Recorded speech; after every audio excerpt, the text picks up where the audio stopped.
সবাই একটু লক্ষ্য করেন, তৎসম শব্দ চেনার কিছু উপায় রয়েছে।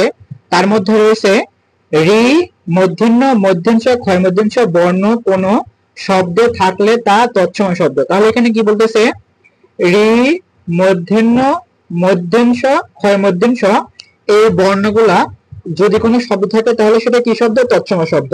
এরপরে রেফ ও ফলাযুক্ত শব্দগুলো সাধারণত তৎসম শব্দ। তাহলে কি বলতেছে, রেফ ও ফলাযুক্ত শব্দগুলো সাধারণত তৎসম শব্দ হয়। এরপরে তৎসম উপসর্গ ও প্রত্যয় সাধিত শব্দগুলো তৎসম শব্দ হয়। এরপরে মহাকাশ সম্বন্ধীয় শব্দ সাধারণত তৎসম শব্দ হয়। তাহলে কি বলতেছে, মহাকাশ সম্বন্ধীয় শব্দ।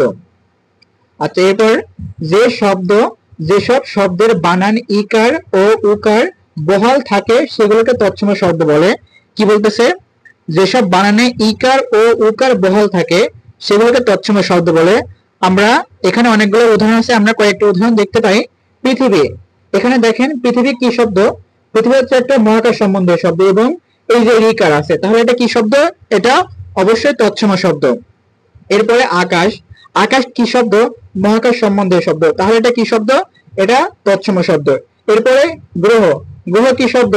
গ্রহ অবশ্যই তৎসম শব্দ, কারণ এখানে মহাকাশ সম্বন্ধীয় শব্দ। এখানে অনেকগুলো উদাহরণ রয়েছে, আপনারা দেখে নেবেন। আশা করি আপনারা বুঝতে পেরেছেন তৎসম শব্দ চেনার উপায়গুলো।